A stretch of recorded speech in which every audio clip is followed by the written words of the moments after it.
میں جس سے محبت کرتا ہوں، یعنی حضور پاک صلی اللہ تعالیٰ علیہ وسلم جن سے محبت کرتے تھے وہ حضرت صہیب تھے، جوان اور اپنی عیش و عشرت کی ساری چیزیں چھوڑ دیا تھا صرف رسول پاک صلی اللہ تعالیٰ علیہ وسلم کے لیے۔ اس کے بعد زندگی بھر نہ ان کے جسم پر کسی نے بہت عمدہ کپڑے دیکھے، نہ ان کے پاس عمدہ اعلیٰ قسم کی خوشبوئیں جو استعمال کرتے تھے وہ تھے، بلکہ رسول اللہ صلی اللہ تعالیٰ علیہ وسلم کے قدموں میں رہنے کے لیے انہوں نے وہ ساری آسائشیں چھوڑ دی تھی۔ جب مدینے داخل ہوئے تو سب سے پہلے میرے آقا صلی اللہ علیہ وسلم نے اپنی چادر اٹھا کر ان کو پہنا دی اور سینے سے لگایا، اور اس کے بعد حضرت صہیب رومی کہتے ہیں میں نے جتنے زخم کھائے تھے واللہ مجھے ایک بھی زخم کا درد باقی نہیں رہا۔ جب اللہ کے نبی صلی اللہ تعالیٰ علیہ وسلم نے مسکرا کر مجھ سے ملاقات کی، سارے زخم بھول گیا۔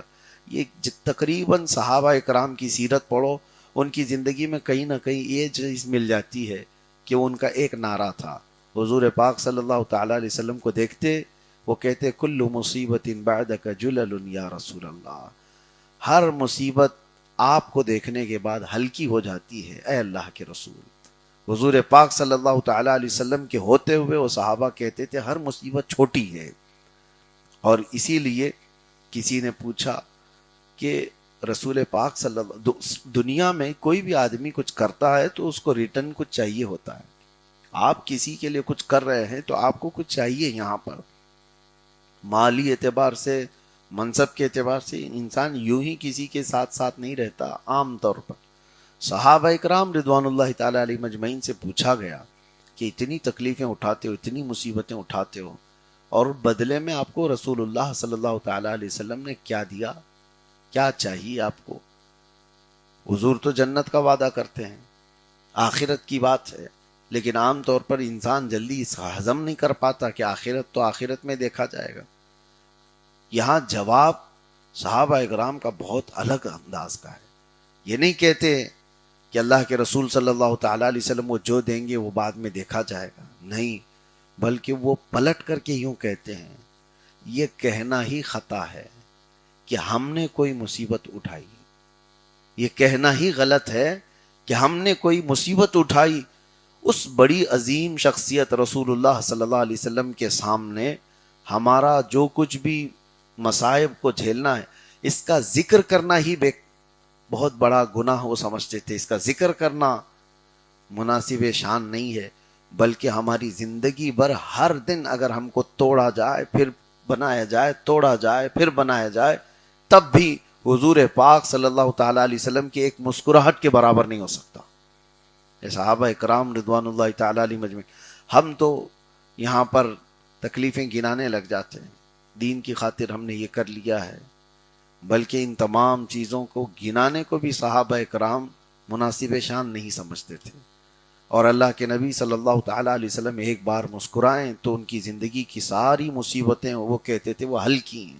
اس کے بعد حضرت صہیب رومی کا ایک معمول تھا، وہ چادر آپ نے کبھی زندگی بھر اپنے سے الگ نہیں کیا، یہاں تک کہ جب ان کی موت کا وقت آیا تب بھی آپ نے لوگوں کو یہ وصیت کی تھی کہ مجھے جو بھی کفن دیا جائے اس کے ساتھ رسول اللہ کی یہ چادر مجھے ضرور دینا، اور وہ دنیا سے جانے کے وقت وہ چادر لے کر کے ہی قبر میں گئے، اس لیے کہ آپ کہتے تھے جب ساری دنیا نے مجھ سے کپڑے چھین لیے تھے، مال چھین لیا تھا، اس وقت اگر مجھے کسی نے کپڑا پہنایا تو رسول اللہ کی ذات تھی۔ میرے آقا صلی اللہ تعالیٰ علیہ وسلم نے دنیا میں بھی وہ عزت بخشا۔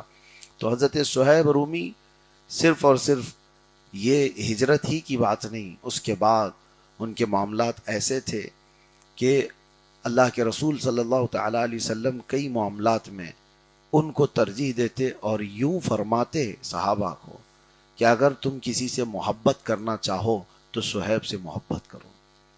آپ صلی اللہ تعالیٰ علیہ وسلم ان سے کہتے دنیا چھوڑا ہوا کسی کو دیکھنا ہو تو صہیب کو دیکھو، مال بھی تھا، دولت بھی، عیش و آرام سب چیزیں تھی، یہ خود اپنی پسند سے اس میں آئے اور ساری آسائشیں چھوڑ دی، اور جینے کا انداز یہ ہو گیا۔ تو کئی مرتبہ سفر حضر میں آپ کے متعلق کہا کرتے ہیں، صحابہ سفر میں جایا کرتے تھے تو سب اپنے اپنے توشے دان وغیرہ کے ساتھ ہوتے، اور صہیب کے پاس کوئی چیز نہیں ہوتی تھی، کھانے پینے کے توشے دان وغیرہ۔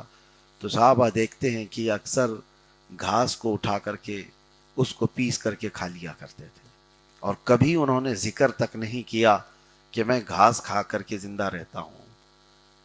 یہ عام بات نہیں ہے، کوئی عیش و آرام میں جینے والا اور وہ اس کی زندگی اچانک ٹرن ہو جائے اور پھر وہ اس پر صبر کر کے رہے اور کبھی اس کا ذکر نہ کرے، یہ اپنے آپ میں ایک بہت بڑی مثال ہے۔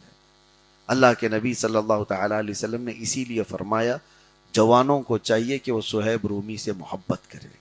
آج حضرت صہیب رومی رضی اللہ تعالیٰ عنہ کی زندگی کی ایک مختصر جھلک میں آپ کے سامنے رکھا، باقی ان کی سیرت پاک میں ہر جنگ میں حضور پاک صلی اللہ تعالیٰ علیہ وسلم کے ساتھ حاضر رہے، بلکہ بسا اوقات اللہ کے رسول صلی اللہ تعالیٰ علیہ وسلم نے ان کو پورے مدینے کا امیر بھی بنایا۔ کچھ جنگوں میں جانے کے وقت آپ کو مدینہ طیبہ میں امیر بنایا گیا، اور اس وقت جب حضرت عثمان غنی رضی اللہ تعالیٰ عنہ کی خلافت ابھی قائم نہیں ہوئی تھی، حضرت عمر کی شہادت ہو چکی تھی، تو جو بیچ کا عرصہ تھا اس وقت مسجد نبوی کا امام حضرت صہیب رومی کو بنایا گیا تھا۔ تو حضرت صہیب اس پائے کے صحابہ میں سے تھے کہ صحابہ اکرام رضوان اللہ تعالیٰ علیہ مجمعین، جبکہ بڑے جلیل القدر صحابہ موجود تھے، مولا علی کرم اللہ وجہہ الکریم شیر خدا موجود تھے، لیکن امامت کے لیے مسجد نبوی میں حضرت صہیب رومی کو پسند کیا کرتے تھے۔ تو حضرت صہیب ان کے سفر، حضر اور حضور پاک صلی اللہ تعالیٰ علیہ وسلم کی معیت میں جو رہنے کے معاملات ہیں وہ اپنے آپ میں ایک بہت بڑی مثال ہے۔ اللہ تبارک و تعالیٰ ان کی زندگی کے صدقات و برکات ہمیں عطا فرمائے۔ صحابہ کے توسل سے مولا تعالیٰ ہمیں عشق مصطفیٰ کی چند جھلکیاں عطا فرمائے۔ وآخر دعوانا الحمد للہ رب العالمین۔ السلام علیکم۔